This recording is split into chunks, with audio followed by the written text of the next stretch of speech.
luck with us will then abound. What we seek for shall be found in the land of solid ground.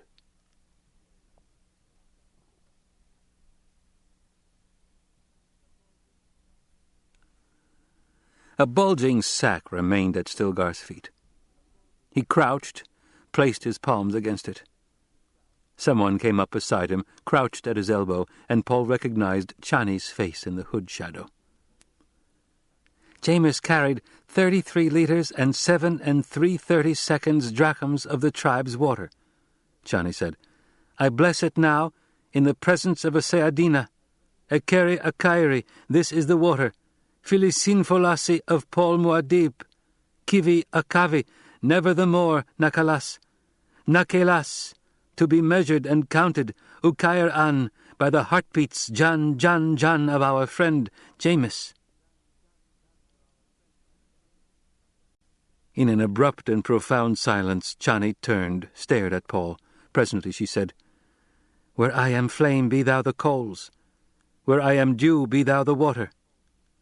Bilal Kaifa, intoned the troop. To Paul Muad'Dib goes this portion, Chani said. May he guard it for the tribe, preserving it against careless loss. May he be generous with it in time of need. May he pass it on in his time for the good of the tribe. Bilal Kaifa, intoned the troop. I must accept that water, Paul thought. Slowly he arose, made his way to Chani's side. Stilgar stepped back to make room for him, took the balisette gently from his hand. Kneel, Chani said. Paul knelt. She guided his hands to the water bag, held them against the resilient surface. With this water the tribe entrusts thee, she said. Jameis is gone from it. Take it in peace. She stood, pulling Paul up with her. Stilgar returned the balisette, extended a small pile of metal rings in one palm. Paul looked at them, seeing the different sizes, the way the light of the glow globe reflected off them. Chani took the largest ring, held it on a finger. 30 liters, she said. One by one she took the others, showing each to Paul, counting them. 2 liters, 1 liter, 7 water counters of 1 drachm each, 1 water counter of 3/32 drachms, in all 33 liters and 7 3/32 drachms. She held them up on her finger for Paul to see. Do you accept them? Stilgar asked. Paul swallowed, nodded. Yes. Later, Chani said, I will show you how to tie them in a kerchief so they won't rattle and give you away when you need silence. She extended her hand. Will you hold them for me? Paul asked. Chani turned a startled glance on Stilgar. He smiled, said, Paul Muad'Dib, who is Usul, does not yet know our ways, Chani.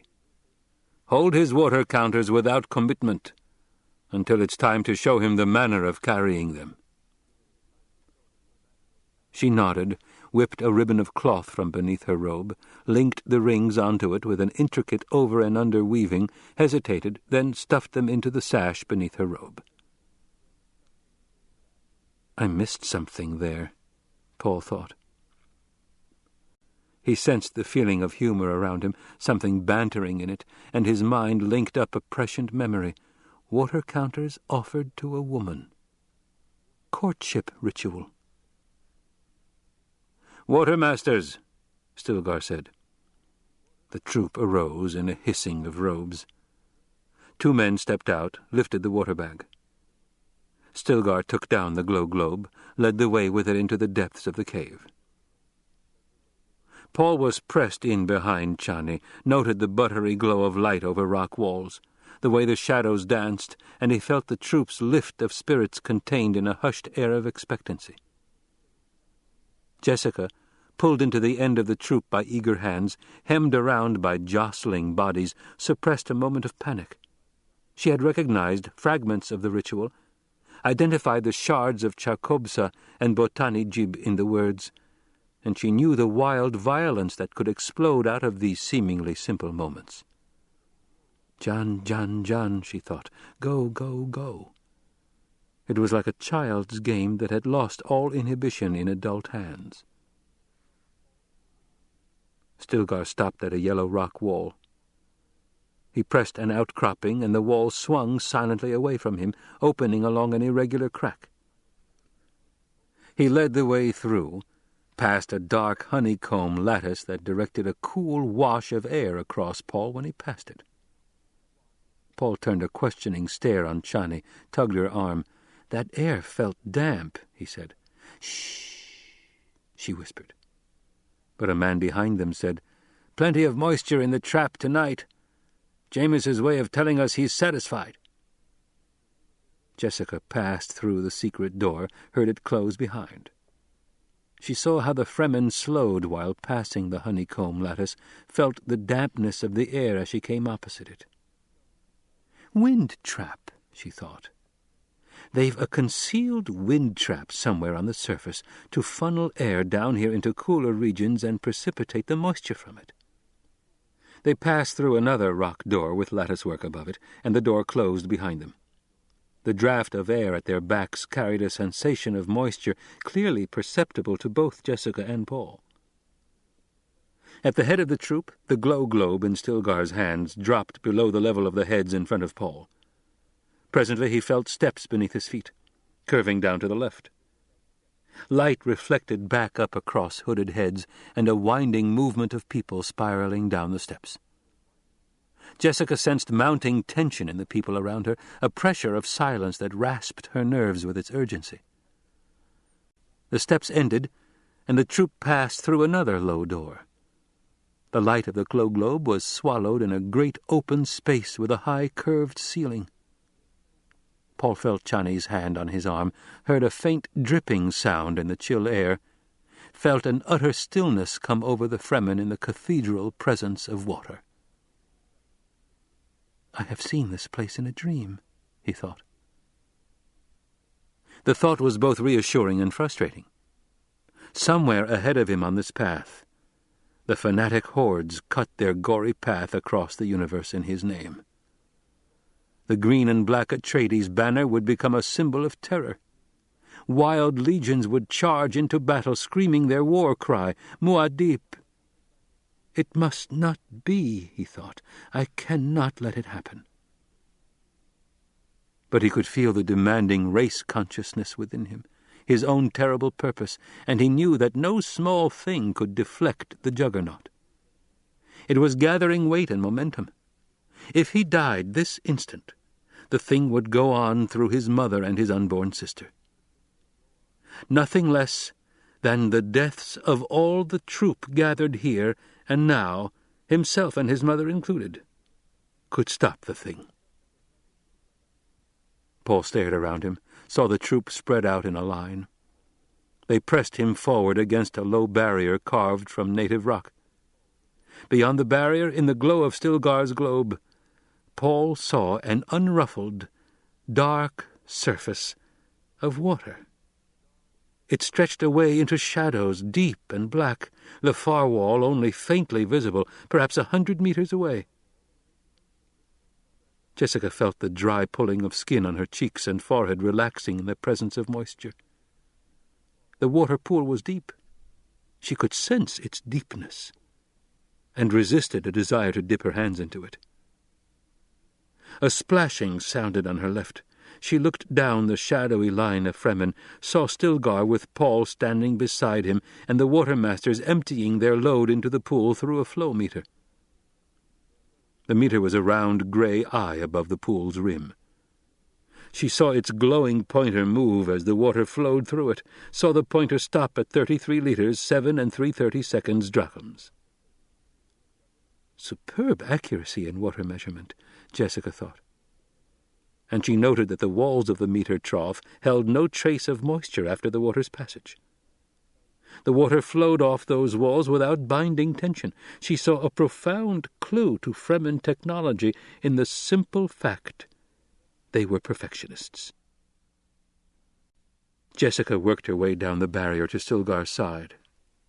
Way was made for her with casual courtesy. She noted the withdrawn look in Paul's eyes, but the mystery of this great pool of water dominated her thoughts. Stilgar looked at her. "There were those among us in need of water," he said. "Yet they would come here and not touch this water. Do you know that?" "I believe it," she said. He looked at the pool. "We have more than 38 million decaliters here," he said. "Walled off from the little makers, hidden and preserved." "A treasure trove," she said. Stilgar lifted the globe to look into her eyes. "It is greater than treasure. We have thousands of such caches. Only a few of us know them all." He cocked his head to one side. The globe cast a yellow-shadowed glow across face and beard. "Hear that?" They listened. The dripping of water precipitated from the wind-trap filled the room with its presence. Jessica saw that the entire troop was caught up in a rapture of listening. Only Paul seemed to stand remote from it. To Paul, the sound was like moments ticking away. He could feel time flowing through him, the instants never to be recaptured. He sensed a need for decision, but felt powerless to move. "It has been calculated with precision," Stilgar whispered. "We know to within 1,000,000 decaliters how much we need. When we have it, we shall change the face of Arrakis." A hushed whisper of response lifted from the troop. "Bilal Kaifa." "We will trap the dunes beneath grass plantings," Stilgar said, his voice growing stronger. "We will tie the water into the soil with trees and undergrowth." "Bilal Kaifa," intoned the troop. "Each year the polar ice retreats," Stilgar said. "Bilal Kaifa," they chanted. "We shall make a home world of Arrakis, with melting lenses at the poles, with lakes in the temperate zones, and only the deep desert for the maker and his spice. Bilal Kaifa. And no man ever again shall want for water. It shall be his for dipping from well or pond or lake or canal. It shall run down through the kanats to feed our plants. It shall be there for any man to take. It shall be his for holding out his hand. Bilal Kaifa." Jessica felt the religious ritual in the words, noted her own instinctively awed response. "They are in league with the future," she thought.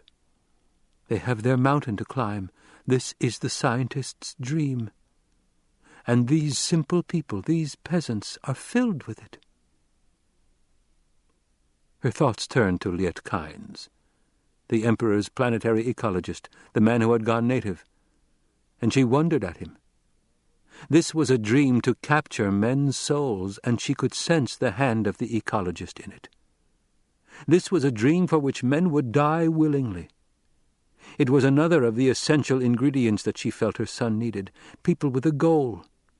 Such people would be easy to imbue with fervor and fanaticism. They could be wielded like a sword to win back Paul's place for him. "We leave now," Stilgar said, "and wait for the first moon's rising. When Jameis is safely on his way, we will go home." Whispering their reluctance, the troop fell in behind him, turned back along the water barrier and up the stairs. And Paul, walking behind Chani, felt that a vital moment had passed him, that he had missed an essential decision and was now caught up in his own myth. He knew he had seen this place before, experienced it in a fragment of prescient dream on faraway Caladan, but details of the place were being filled in now that he had not seen. He felt a new sense of wonder at the limits of his gift. It was as though he rode within the wave of time, sometimes in its trough, sometimes on a crest. And all around him the other waves lifted and fell, revealing and then hiding what they bore on their surface. Through it all, the wild jihad still loomed ahead of him, the violence and the slaughter. It was like a promontory above the surf. The troop filed through the last door into the main cavern. The door was sealed. Lights were extinguished, hoods removed from the cavern openings, revealing the night and the stars that had come over the desert. Jessica moved to the dry lip of the cavern's edge, looked up at the stars. They were sharp and near. She felt the stirring of the troop around her, heard the sound of a baliset being tuned somewhere behind her, and Paul's voice humming the pitch. There was a melancholy in his tone that she did not like. Chani's voice intruded from the deep cave darkness. "Tell me about the waters of your birth world, Paul Muad'Dib." And Paul, "Another time, Chani, I promise." Such sadness. "It's a good baliset," Chani said. "Very good," Paul said. "Do you think Jameis will mind my using it?" He speaks of the dead in the present tense, Jessica thought. The implications disturbed her. A man's voice intruded. "He liked music betimes, Jameis did." "Then sing me one of your songs," Chani pleaded. Such feminine allure in that girl-child's voice, Jessica thought. I must caution Paul about their women, and soon. "This was a song of a friend of mine," Paul said. "I expect he's dead now, Gurney is. He called it his even song." The troop grew still, listening as Paul's voice lifted in a sweet boy tenor with the baliset tinkling and strumming beneath it. "This clear time of seeing embers, a gold-bright sun is lost in first dusk. What frenzied senses, desperate musk, are consort of remembering." Jessica felt the verbal music in her breast, pagan and charged with sounds that made her suddenly and intensely aware of herself, feeling her own body and its needs. She listened with a tense stillness. "Night's pearl-censored requiem, 'tis for us. What joys run, then, bright in your eyes, what flower-spangled amours pull at our hearts, what flower-spangled amours fill our desires." And Jessica heard the after-stillness that hummed in the air with the last note.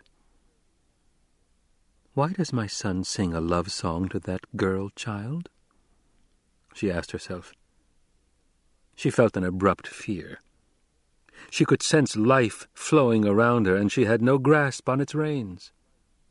Why did he choose that song, she wondered. The instincts are true sometimes. Why did he do this?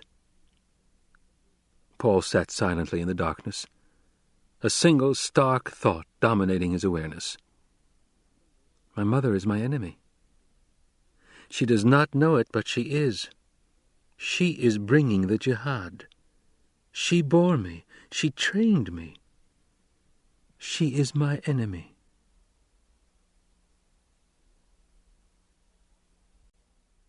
The concept of progress acts as a protective mechanism to shield us from the terrors of the future. From Collected Sayings of Muad'Dib by the Princess Irulan. On his 17th birthday, Feyd-Rautha Harkonnen killed his 100th slave gladiator in the family games.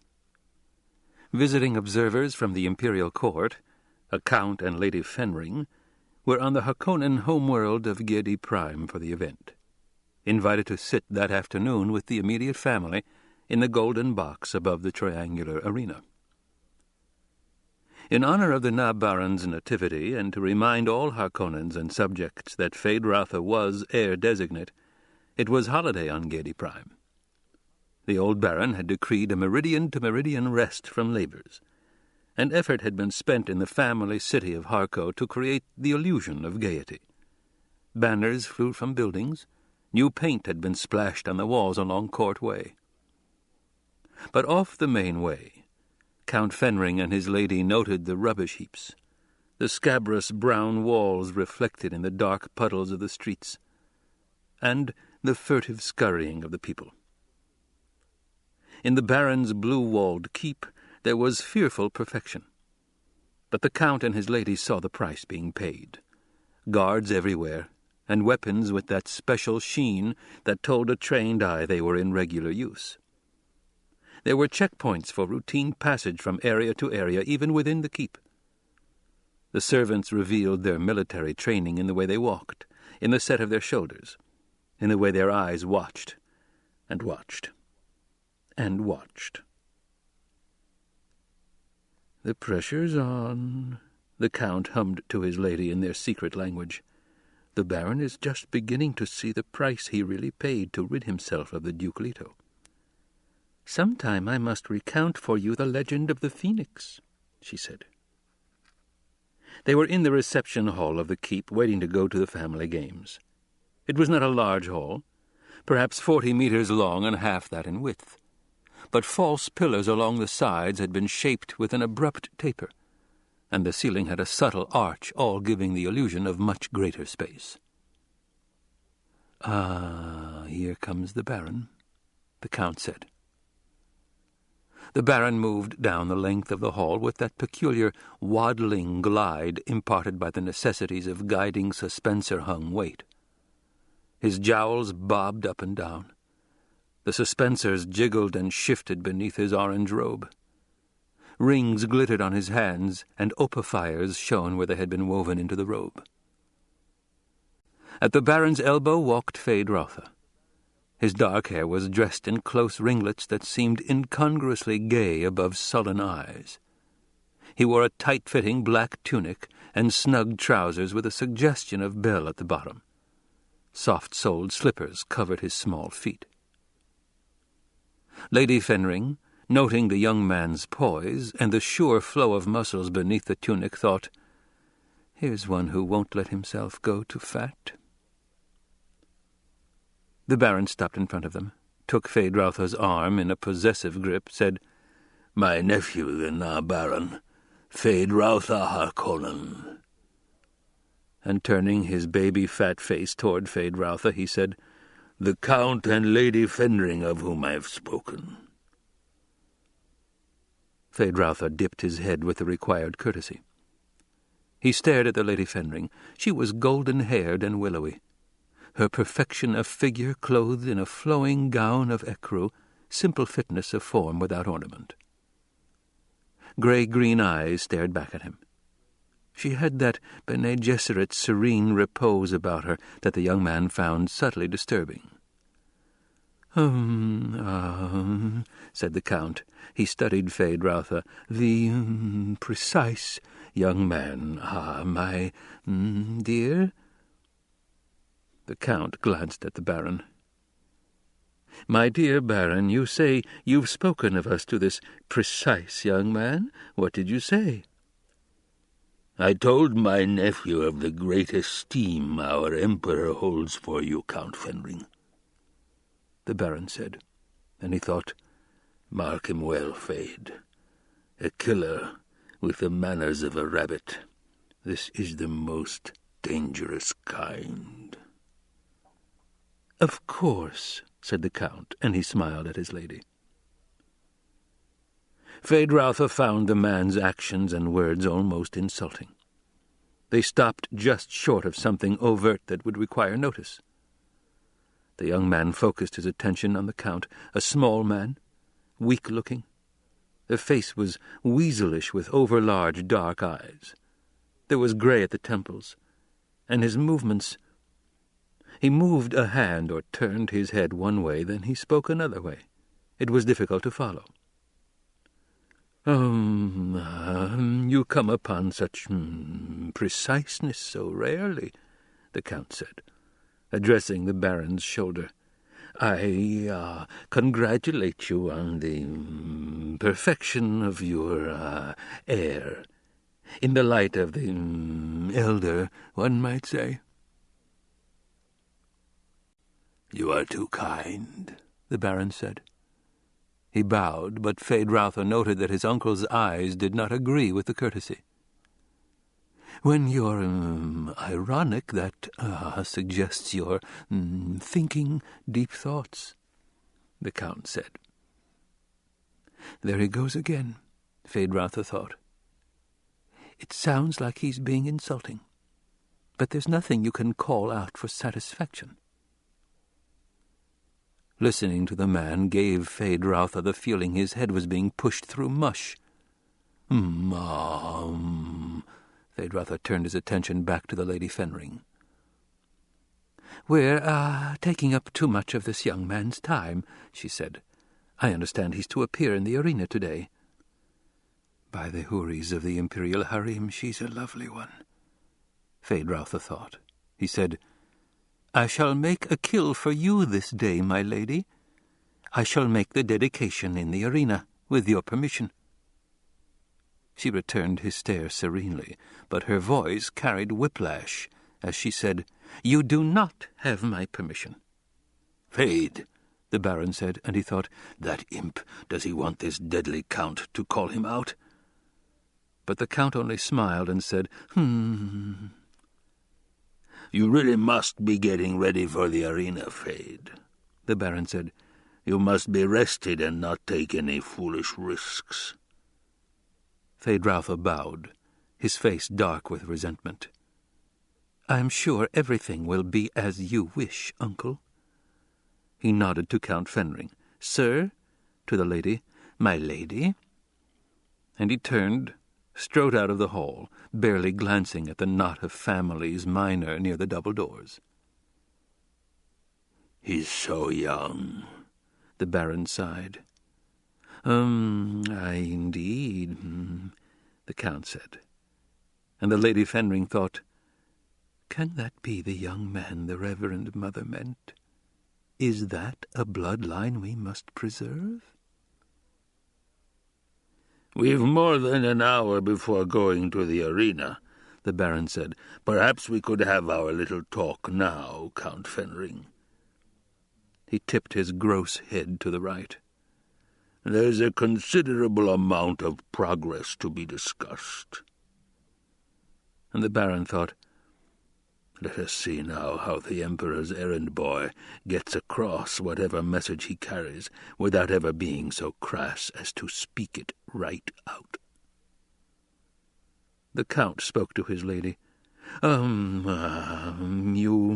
will excuse us, my dear. Each day, sometime each hour, brings change, she said. And she smiled sweetly at the Baron before turning away. Her long skirts swished, and she walked with a straight-backed, regal stride toward the double doors at the end of the hall. The Baron noted how all conversation among the houses minor there stopped at her approach, how the eyes followed her. Bene Gesserit, the Baron thought.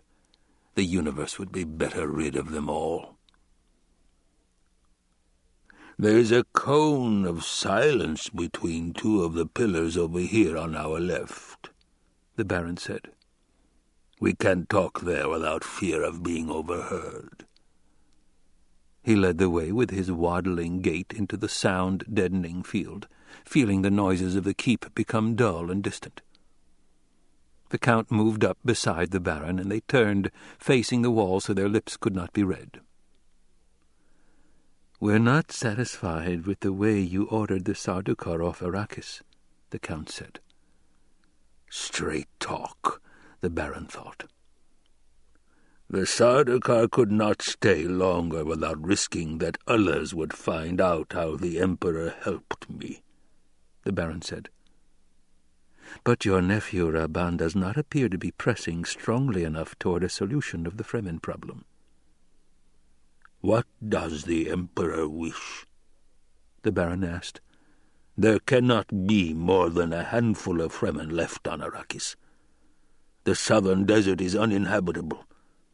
The northern desert is swept regularly by our patrols. Who says the southern desert is uninhabitable? Your own planetologist said it, my dear Count. But Dr. Kynes is dead. Ah, yes. Unfortunate, that. "We've word from an overflight across the southern reaches," the Count said. "There's evidence of plant life." "Has the Guild then agreed to a watch from space?" "You know better than that, Baron. The Emperor cannot legally post a watch on Arrakis." "And I cannot afford it," the Baron said. "Who made this overflight?" "A smuggler." "Someone has lied to you, Count," the Baron said. "Smugglers cannot navigate the southern reaches any better than can Raban's men. Storms, sand, static, and all that, you know. Navigation markers are knocked out faster than they can be installed." "We'll discuss various types of static another time," the Count said.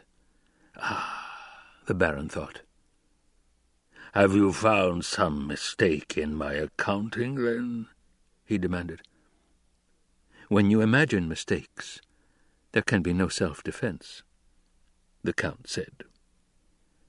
"He's deliberately trying to arouse my anger," the Baron thought. He took 2 deep breaths to calm himself. He could smell his own sweat, and the harness of the suspensors beneath his robe felt suddenly itchy and galling. "The Emperor cannot be unhappy about the death of the concubine and the boy," the Baron said. "They fled into the desert. There was a storm." "Yes, there were so many convenient accidents," the Count agreed. "I do not like your tone, Count," the Baron said. "Anger is one thing, violence another," the Count said. "Let me caution you. Should an unfortunate accident occur to me here, the great houses all would learn what you did on Arrakis. They've long suspected how you do business." "The only recent business I can recall," the Baron said, "was transportation of several legions of Sardaukar to Arrakis." "You think you could hold that over the Emperor's head?" "I wouldn't think of it." The Count smiled. Sardaukar commanders could be found who'd confess they acted without orders because they wanted a battle with your Fremen scum. "Many might doubt such a confession," the Baron said, but the threat staggered him. "Are Sardaukar truly that disciplined?" he wondered. "The Emperor does wish to audit your books," the Count said. "Any time." "You, have no objections?" "None. My Charm Company directorship will bear the closest scrutiny." And he thought, "Let him bring a false accusation against me and have it exposed. I shall stand there Promethean, saying, 'Behold me, I am wronged.' Then let him bring any other accusation against me, even a true one. The great houses will not believe a second attack from an accuser once proved wrong." "No doubt your books will bear the closest scrutiny," the Count muttered. "Why is the Emperor so interested in exterminating the Fremen?" the Baron asked. "You wish the subject to be changed, eh?" the Count shrugged. "It is the Sardaukar who wish it, not the Emperor. They needed practice in killing, and they hate to see a task left undone."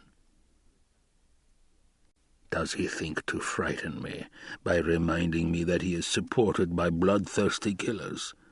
the Baron wondered. "A certain amount of killing has always been an arm of business," the Baron said. "But a line has to be drawn somewhere. Someone must be left to work the spice." The Count emitted a short, barking laugh. "You think you can harness the Fremen?" "There never were enough of them for that," the Baron said. "But the killing has made the rest of my population uneasy. It's reaching the point where I am considering another solution to the Arrakeen problem, my dear Fenring. And I must confess the Emperor deserves credit for the inspiration. Ah? You see, Count, I have the Emperor's prison planet, Salusa Secundus, to inspire me. The Count stared at him with glittering intensity. What possible connection is there between Arrakis and Salusa Secundus? The Baron felt the alertness in Fenring's eyes, said, No connection yet. Yet? You must admit it'd be a way to develop a substantial workforce on Arrakis, use the place as a prison planet. You anticipate an increase in prisoners? There has been unrest, the Baron admitted. I've had to squeeze rather severely, Fenring. After all, you know the price I paid that damnable guild to transport our mutual force to Arrakis. That money has to come from somewhere. I suggest you not use Arrakis as a prison planet without the Emperor's permission, Baron. Of course not, the Baron said, and he wondered at the sudden chill in Fenring's voice. Another matter, the Count said. We learned that Duke Leto's mentat, Thufir Hawat, is not dead but in your employ.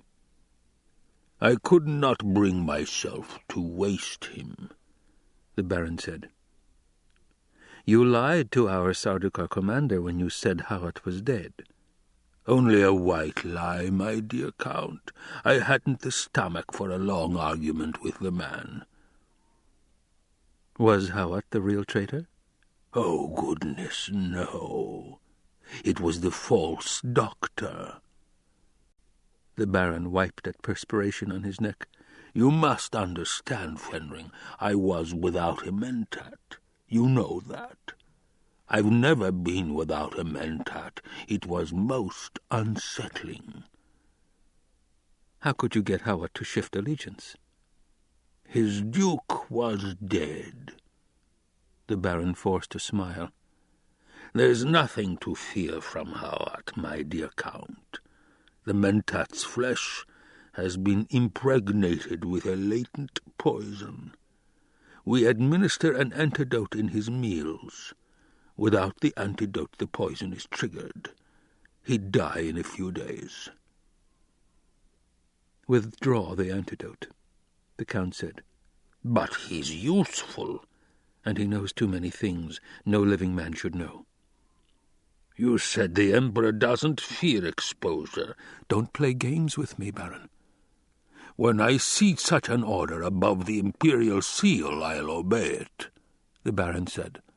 But I'll not submit to your whim. You think it whim? What else can it be? The Emperor has obligations to me too, Fenring. I rid him of the troublesome Duke. With the help of a few Sardaukar. Where else would the Emperor have found a house to provide the disguising uniforms to hide his hand in this matter?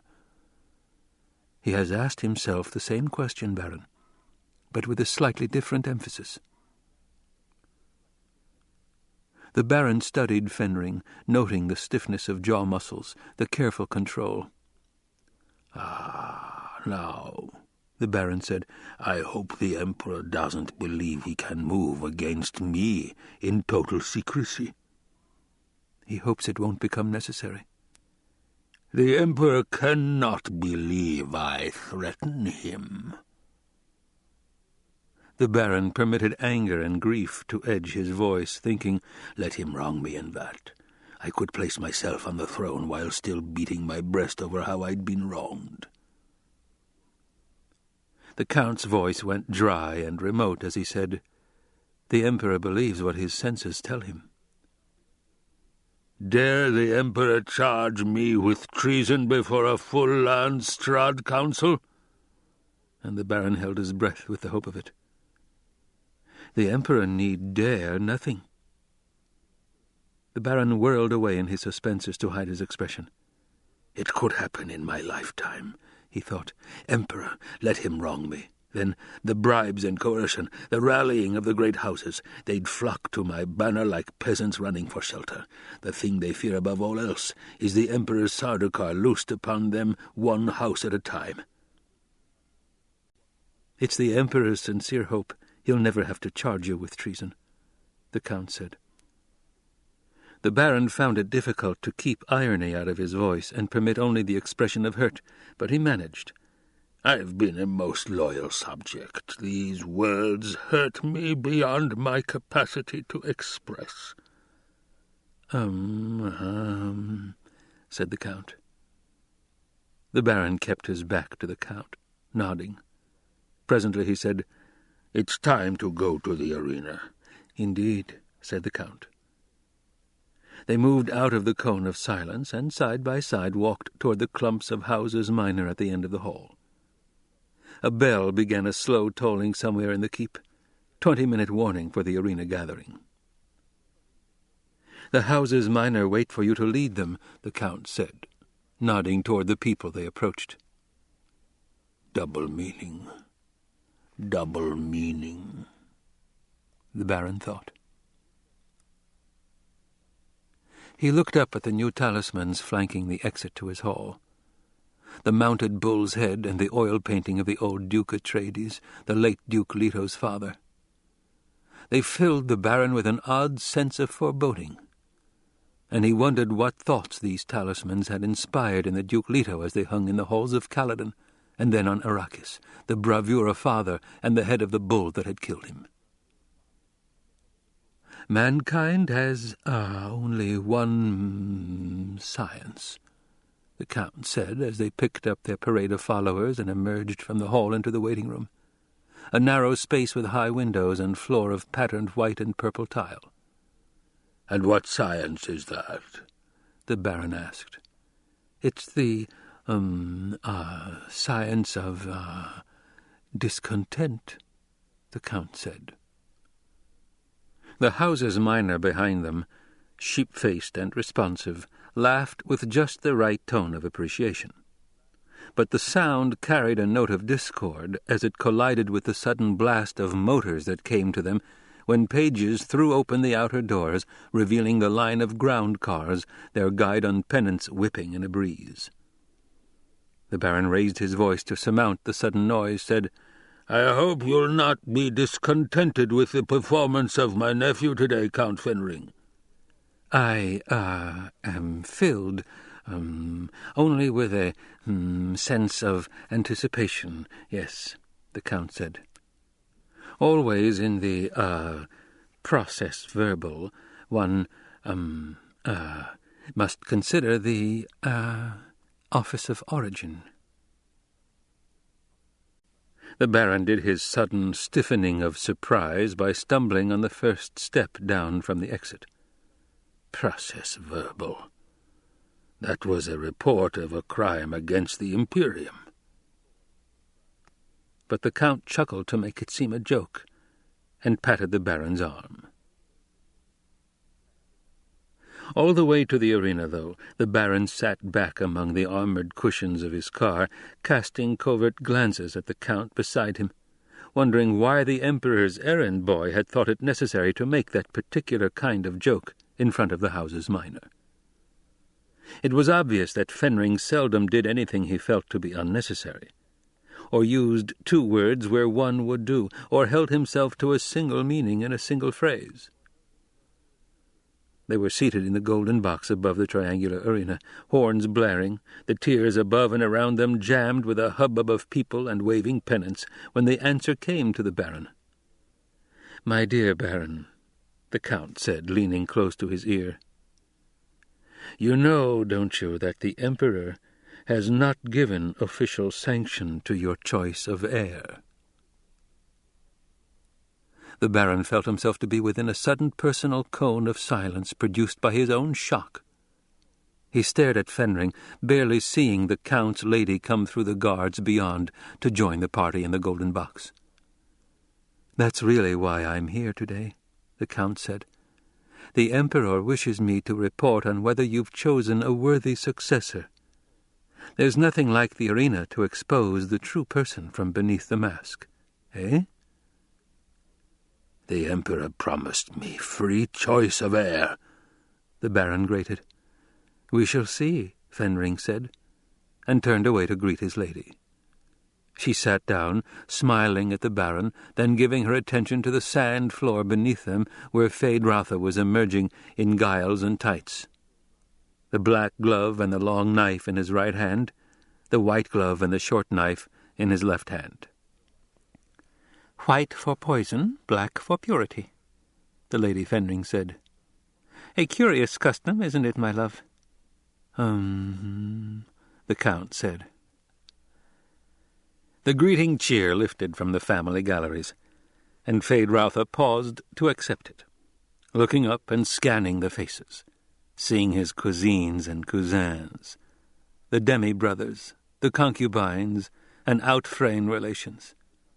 There were so many pink trumpet mouths yammering amidst a flutter of colourful clothing and banners. It came to Feyd-Rautha then that the packed ranks of faces would look just as avidly at his blood as at that of the slave gladiator. There was not a doubt of the outcome in this fight, of course. Here was only the form of danger without its substance. Yet Feyd-Rautha held up his knives to the sun, saluted the three corners of the arena in the ancient manner. The short knife in white-gloved hand, white the sign of poison, went first into its sheath, then the long blade in the black-gloved hand, the pure blade that now was unpure, his secret weapon to turn this day into a purely personal victory. Poison on the black blade. The adjustment of his body shield took only a moment, and he paused to sense the skin tightening at his forehead, assuring him he was properly guarded. This moment carried its own suspense, and Feyd-Rautha dragged it out with the sure hand of a showman, nodding to his handlers and distractors, checking their equipment with a measuring stare. Gyves in place with their prickles sharp and glistening, the barbs and hooks waving with their blue streamers. Feyd-Rautha signaled the musicians. The slow march began, sonorous with its ancient pomp, and Feyd-Rautha led his troop across the arena for obeisance at the foot of his uncle's box. He caught the ceremonial key as it was thrown. The music stopped. Into the abrupt silence he stepped back 2 paces, raised the key and shouted, "I dedicate this truth to—" And he paused, knowing his uncle would think, "The young fool's going to dedicate to Lady Fenring after all and cause a ruckus." "To my uncle and patron, the Baron Vladimir Harkonnen," Feyd-Rautha shouted. And he was delighted to see his uncle sigh. The music resumed at the quick march, and Feyd-Rautha led his men scampering back across the arena to the Prudence door that admitted only those wearing the proper identification band. Feyd-Rautha prided himself that he never used the Prue door and seldom needed distractors. But it was good to know they were available this day. Special plans sometimes involved special dangers. Again silence settled over the arena. Feyd-Rautha turned, faced the big red door across from him through which the gladiator would emerge. The special gladiator. This ends Disc 13. Dune, Disc 14. The plan Thufir Hawat had devised was admirably simple and direct, Feyd-Rautha thought. The slave would not be drugged. That was the danger. Instead, a key word had been drummed into the man's unconscious to immobilize his muscles at a critical instant. Feyd-Rautha rolled the vital word in his mind, mouthing it without sound. Scum. To the audience, it would appear that an undrugged slave had been slipped into the arena to kill Dina Baron, and all the carefully arranged evidence would point to the slave-master. A low humming arose from the red door's servo motors as they were armed for opening. Feyd-Rautha focused all his awareness on the door. This first moment was the critical one. The appearance of the gladiator as he emerged told the trained eye much it needed to know. All gladiators were supposed to be hyped on Elaka drug to come out kill-ready in fighting stance. But you had to watch how they hefted the knife, which way they turned in defense, whether they were actually aware of the audience in the stands. The way a slave cocked his head could give the most vital clue to counter and feint. The red door slammed open. Out charged a tall, muscular man with shaved head and darkly pitted eyes. His skin was carrot-colored, as it should be from the Alaka drug, but Feyd-Rautha knew the color was paint. The slave wore green leotards and the red belt of a semi-shield, the belt's arrow pointing left to indicate the slave's left side was shielded. He held his knife sword-fashion, cocked slightly outward in the stance of a trained fighter. Slowly he advanced into the arena, turning his shielded side toward Feyd-Rautha and the group at the proue door. "I like not the look of this one," said one of Feyd-Rautha's barbed men. "Are you sure he's drugged, my lord?" "He has the color," Feyd-Rautha said. "Yet he stands like a fighter," said another helper. Feyd-Rautha advanced 2 steps onto the sand, studied the slave. "What has he done to his arm?" asked one of the distractors. Feyd-Rautha's attention went to a bloody scratch on the man's left forearm, followed the arm down to the hand as it pointed to a design drawn in blood on the left hip of the green leotards. A wet shape there. The formalized outline of a hawk. Hawk. Feyd-Rautha looked up into the darkly pitted eyes, saw them glaring at him with uncommon alertness. "It's one of Duke Leto's fighting men we took on Arrakis," Feyd-Rautha thought. "No simple gladiator, this." A chill ran through him, and he wondered if Hawat had another plan for this arena. A feint within a feint within a feint. And only the slave-master prepared to take the blame. Feyd-Rautha's chief handler spoke at his ear. "I like not the look on that one, my lord. Let me set a barb or 2 in his knife arm to try him." "I'll set my own barbs," Feyd-Rautha said. He took a pair of the long, hooked shafts from the handler, hefted them, testing the balance. These barbs, too, were supposed to be drugged, but not this time, and the chief handler might die because of that, but it was all part of the plan. "You'll come out of this a hero," Hawat had said. "Killed your gladiator man to man, and in spite of treachery, the slave-master will be executed and your man will step into his spot." Feyd-Rautha advanced another 5 paces into the arena, playing out the moment, studying the slave. Already he knew the experts in the stands above him were aware that something was wrong. The gladiator had the correct skin color for a drugged man, but he stood his ground and did not tremble. The aficionados would be whispering among themselves now. "See how he stands. He should be agitated, attacking or retreating. See how he conserves his strength, how he waits. He should not wait." Feyd-Rautha felt his own excitement kindle. "Let there be treachery in Hawat's mind," he thought. "I can handle this slave. And it's my long knife that carries the poison this time, not the short one. Even Hawat doesn't know that." "Hi, Harkonnen," the slave called. "Are you prepared to die?" Deathly stillness gripped the arena. Slaves did not issue the challenge. Now Feyd-Rautha had a clear view of the gladiator's eyes, saw the cold ferocity of despair in them. He marked the way the man stood, loose and ready, muscles prepared for victory. The slave grapevine had carried Hawat's message to this one. "You'll get a true chance to kill the Na-Baron." That much of the scheme was as they'd planned it then. A tight smile crossed Feyd-Rautha's mouth. He lifted the barbs, seeing success for his plans in the way the gladiator stood. "Hi, hi," the slave challenged, and crept forward 2 steps. No one in the galleries can mistake it now, Feyd-Rautha thought. This slave should have been partly crippled by drug-induced terror. Every movement should have betrayed his inner knowledge that there was no hope for him. He could not win. He should have been filled with the stories of the poisons the Na-Baron chose for the blade in his white-gloved hand. The Na-Baron never gave quick death. He delighted in demonstrating rare poisons, could stand in the arena pointing out interesting side effects on a writhing victim.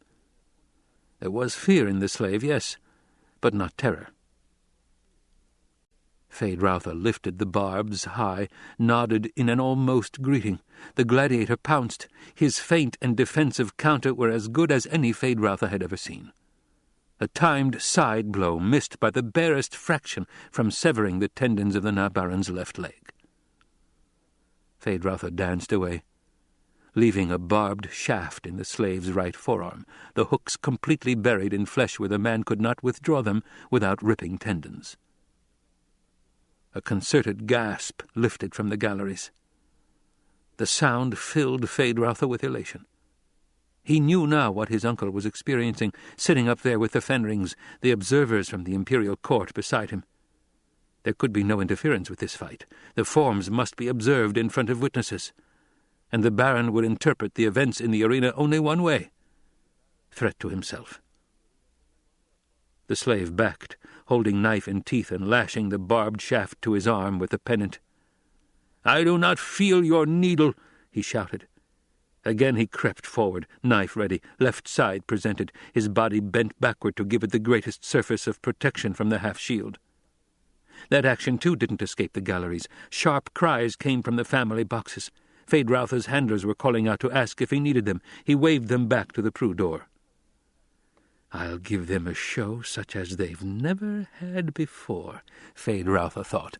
"No tame killing where they can sit back and admire the style. This'll be something to take them by the guts and twist them. When I'm Baron, they'll remember this day, and won't be a one of them can escape fear of me because of this day." Feyd-Rautha gave ground slowly before the gladiator's crab-like advance. Arena sand grated underfoot. He heard the slaves panting, smelled his own sweat and a faint odor of blood on the air. Steadily the Na-Baron moved backward, turning to the right, his second barb ready. The slave danced sideways. Feyd-Rautha appeared to stumble, heard the scream from the galleries. Again the slave pounced. Gods, what a fighting man, Feyd-Rautha thought as he leaped aside. Only youth's quickness saved him, but he left the second barb buried in the deltoid muscle of the slave's right arm. Shrill cheers rained from the galleries. They cheer me now, Feyd-Rautha thought. He heard the wildness in the voices, just as Howard had said he would. They'd never cheered a family fighter that way before. And he thought with an edge of grimness on a thing Howard had told him, it's easier to be terrified by an enemy you admire. Swiftly, Feyd-Rautha retreated to the center of the arena, where all could see clearly.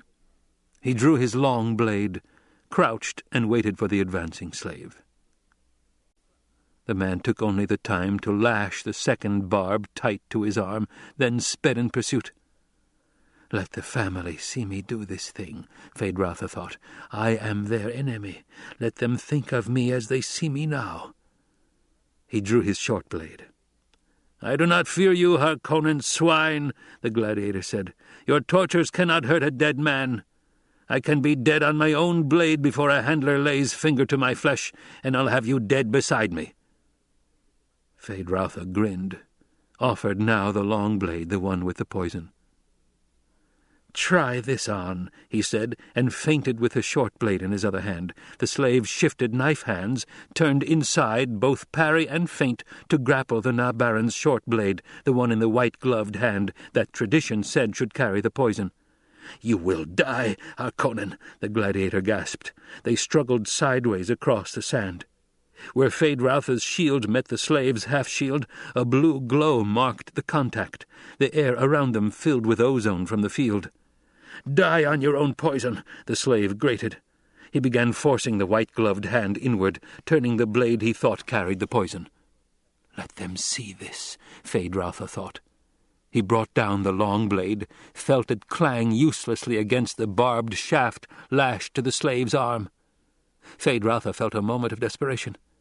He hadn't thought the barbed shafts would be an advantage for the slave, but they gave the man another shield. And the strength of this gladiator! The short blade was being forced inward inexorably, and Feyd-Rautha focused on the fact that a man could also die on an unpoisoned blade. Scum! Feyd-Rautha gasped. At the key word, the gladiator's muscles obeyed with a momentary slackness. It was enough for Feyd-Rautha. He opened a space between them sufficient for the long blade. Its poisoned tip flicked out, drew a red line down the slave's chest. There was instant agony in the poison. The man disengaged himself, staggered backward. "Now let my dear family watch,"